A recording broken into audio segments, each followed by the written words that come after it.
Hello friends, आज हम dart के कुछ टॉपिक्स कवर करने वाले हैं जिसमें वेरिएबल के कुछ टॉपिक्स हैं।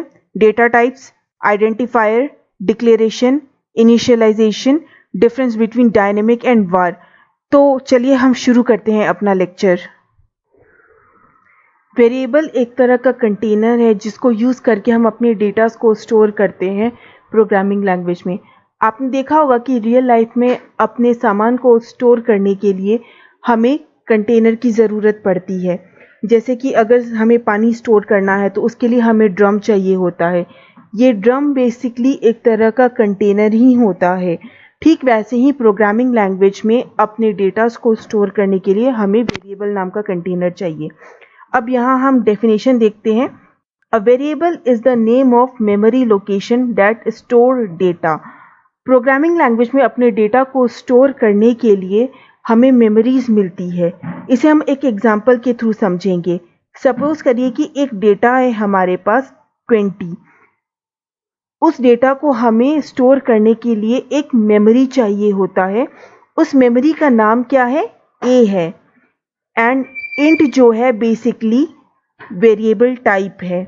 तो हमने अपने डेटा 20 को वेरिएबल और मेमोरी नेम ए में स्टोर किया है। एंड उस वेरिएबल का जो डेटा टाइप है, उस वेरिएबल का जो टाइप है वो बेसिकली इंट है।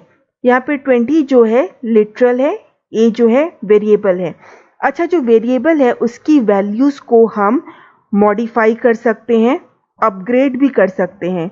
यहाँ बहुत छोटा सा एक प्रोग्रामिंग लैंग्वेज है, एक छोटा सा हमने प्रोग्राम लिखा हुआ है। तो इसको अब मैं डार्ट लैंग्वेज में आपको एग्जीक्यूट करके दिखाती हूँ।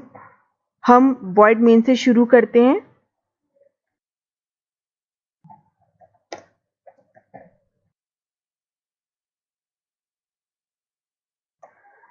सपोज करिए कि हमारे पास एक वेरिएबल है ए, जिसमें जो डेटा स्टोर है 31 है। उस वेरिएबल का टाइप है इंट। अब हमें ए की वैल्यू को अपग्रेड करना है। सपोज करिए कि जैसे कि इनिशियल वैल्यू हमारे पास 31 है, एंड सपोज करिए कि जो नई वैल्यूज़ है वो हमें जस्ट इनिशियल वैल्यू से एक वैल्यू ज़्यादा चाहिए। मतलब कि इनिशियल वैल्यू 31 है ए की, तो हमें नई वैल्यू 32 चाहिए। उसको हम एक्सप्रेशन के फॉर्म में पहले लिख लेते हैं। New value of a is equal to initial value of a plus 1। अब हम प्रिंट कमांड दे देते हैं।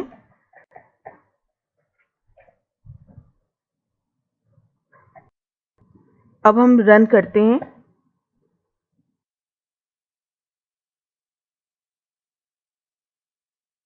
देखिए हमें नई वैल्यू मिल गई। इनिशियल वैल्यू जो है 31 है ए की, नई वैल्यू 32 है। तो मतलब ए की जो वैल्यू है वो अपग्रेड हो गई। अच्छा फ्रेंड्स, आपने देखा होगा कि अलग अलग चीज़ों को रखने के लिए हम अलग अलग कंटेनर यूज़ करते हैं। जैसे कि फ्रूट्स को रखने के लिए हम बास्केट को यूज़ करते हैं, लिक्विड को स्टोर करने के लिए हम ड्रम को यूज़ करते हैं। ठीक वैसे ही प्रोग्रामिंग लैंग्वेज में, हमारे डार्ट लैंग्वेज में अलग अलग जो डेटाज है, जैसे कि इंटीजर्स है, डेसिमल है, उसको स्टोर करने के लिए हम अलग अलग वेरिएबल टाइप को यूज़ करते हैं। अब हम टाइप्स ऑफ वेरिएबल के बारे में पढ़ेंगे। वेरिएबल टाइप्स, हम सबसे पहले पढ़ेंगे स्ट्रिंग के बारे में।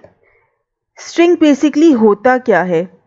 String basically sequence of character है जिसको सिंगल कोट या डबल कोट से रिप्रेजेंट करते हैं।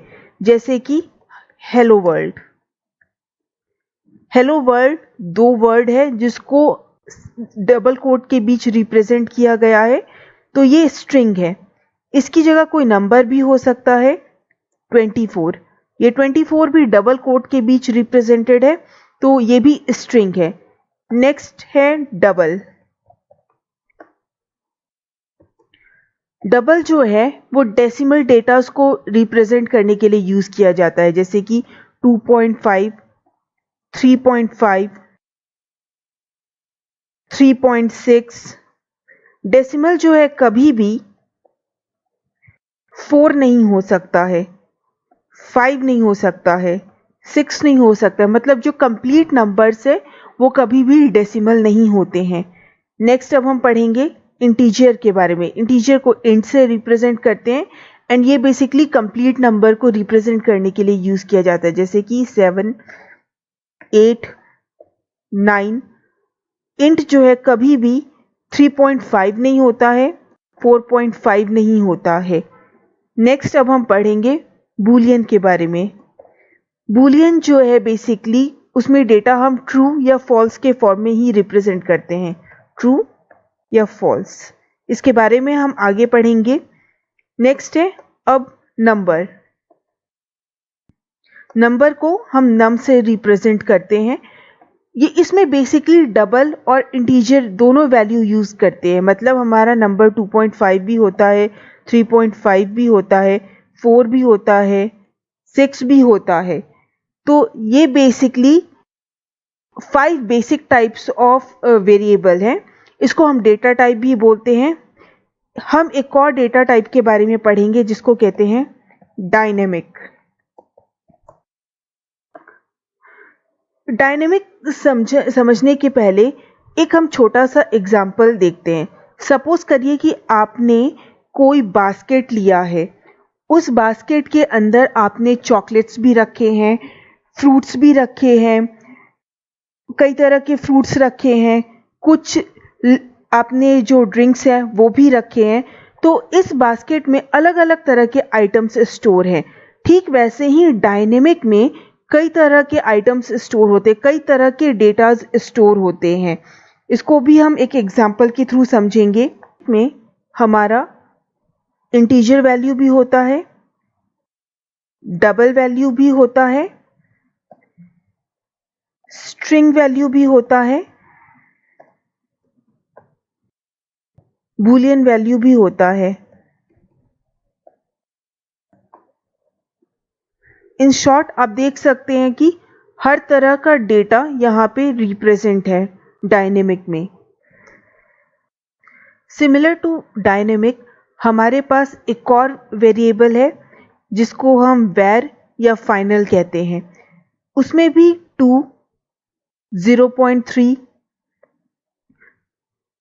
स्ट्रिंग, बूलियन किसी भी तरह का डेटा हम रिप्रेजेंट करते हैं। अच्छा फ्रेंड्स, डायनेमिक एंड वैर दोनों ही सेम है, दोनों ही एक जैसे दिखते हैं। तो इनके बीच डिफरेंस क्या होता है इसको हम एग्जीक्यूशन के थ्रू समझेंगे। सबसे पहले हम डायनेमिक देखेंगे।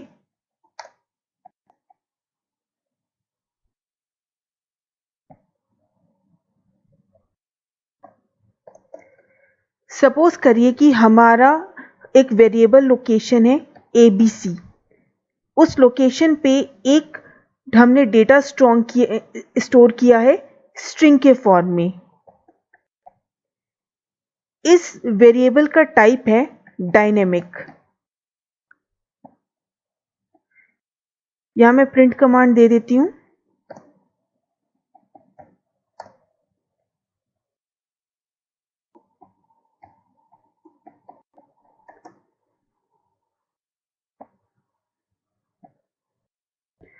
यह रन टाइम टाइप का मतलब है कि जब हमारा प्रोग्राम रन कर रहा है तो उस वक्त कौन सा डेटा, किस तरह का डेटा इसके अंदर स्टोर है।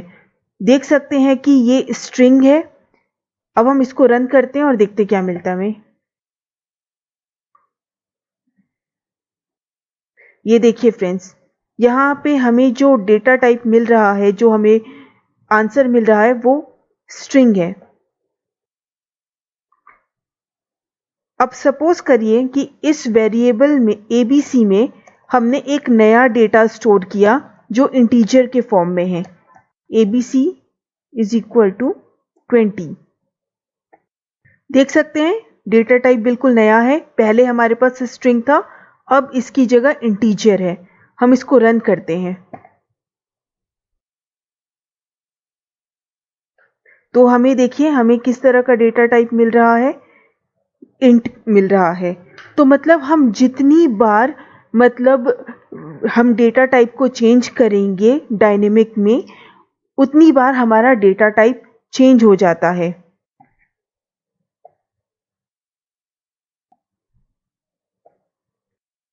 अब सिमिलर हम वैर को देखेंगे। Var ABC is equal to again hello. हमने इसे रन किया।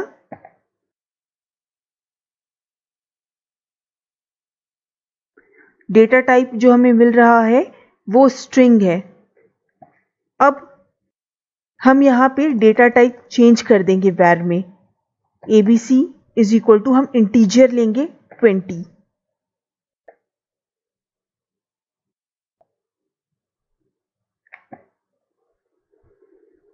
देखिए हमें कोई भी नया डेटा टाइप नहीं मिल रहा है क्योंकि वैर में डेटा टाइप नहीं चेंज होता है रन टाइम में, सिर्फ डायनेमिक में ही डेटा टाइप चेंज होता है रन टाइम में। हम पढ़ेंगे आइडेंटिफायर के बारे में। तो आइडेंटिफायर होता क्या है? आइडेंटिफायर बेसिकली नेम होता है, और नेम ये किसी का भी हो सकता है। ये वेरिएबल का भी नाम हो सकता है, मेथड का भी नाम हो सकता है, क्लास का भी नाम हो सकता है, इंटरफेस का भी नाम हो सकता है। सपोज करिए कि मुझे अगर आपको आइडेंटिफाई करना है या मुझे आपको बुलाना है तो मैं कैसे आपको बुलाऊंगी? आपका नाम यूज करके आपका नाम मैं कॉल करूंगी तब आप आएंगे। ठीक वैसे ही अगर हमें वेरिएबल को आइडेंटिफाई करना है तो हमें उसे नेम देना होता है। जैसे कि यहाँ पे int b is equal to 100। b जो है वो वेरिएबल का नाम है। सो b जो है बेसिकली एक आइडेंटिफायर है। अब हम पढ़ेंगे variable declaration and variable initialisation के बारे में।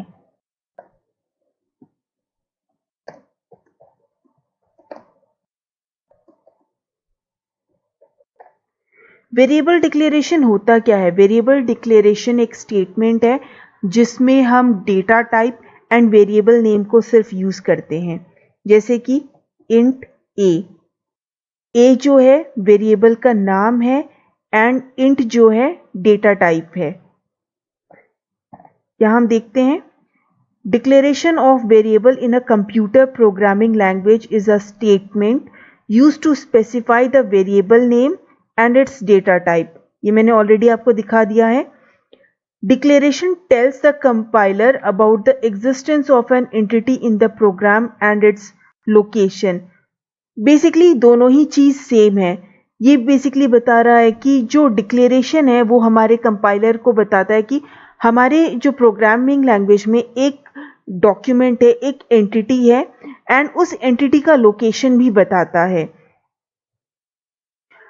अब हम पढ़ेंगे वेरिएबल इनिशियलाइजेशन के बारे में।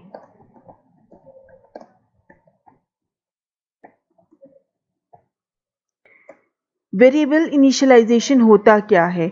वेरिएबल इनिशियलाइजेशन एक स्टेटमेंट है जिसमें हम डेटा टाइप, वेरिएबल का नाम एंड जो वैल्यूज हम उस वेरिएबल को असाइन करेंगे वो भी हमें रिप्रेजेंट करना होता है। जैसे कि int a is equal to 20। यहां आप देख सकते हैं कि हमने 20 वैल्यू असाइन किया है वेरिएबल a को। तो यहाँ पे जो स्टेटमेंट बन रहा है ये वेरिएबल इनिशियलाइजेशन है। यहाँ पे लिखा हुआ है कि when you declare a variable you should also initialise it. अब हम डेफिनेशन देखते हैं। Initialisation is the process of assigning a value to the variable. Every programming language has its own method of initializing the variable. If the value is not assigned to the variable, then the process is only a declaration. मतलब जब तक हम किसी भी variable को value assign नहीं करते तब तक वो डिक्लेरेशन ही माना जाता है।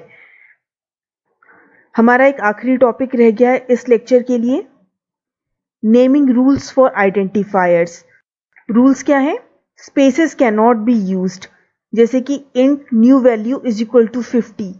सो न्यू और वैल्यू के बीच कोई स्पेसेस नहीं यूज होना चाहिए। Underscore and dollar sign use कर सकते हैं। एंड जो आइडेंटिफायर्स है वो कीवर्ड्स नहीं होते हैं। जैसे कि पब्लिक है, एक कीवर्ड है, इसको हम आइडेंटिफायर के तौर पे नहीं यूज कर सकते हैं।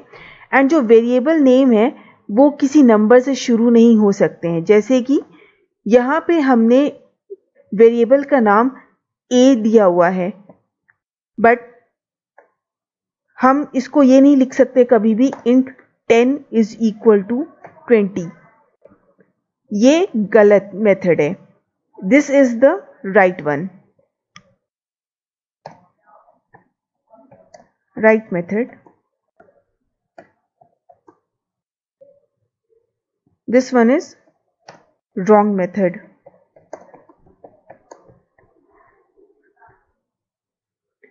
तो इसी के साथ हमारा आज का लेक्चर ख़त्म होता है। आई होप सो कि आपको मेरा पढ़ाया हुआ समझ में आ रहा है। मैं भी इनफैक्ट एक्चुअली फ़र्स्ट टाइम ही पढ़ा रही हूँ। सो प्लीज़, जहाँ मैं गलत हूँ, जहाँ आपको लगता है कि आपकी कुछ क्वेरीज हैं या मैं कुछ आपको गलत बता रही हूँ, तो प्लीज़ आप इसको कमेंट सेक्शन में ज़रूर कमेंट करके बताइएगा। Thank you very much. Have a great day.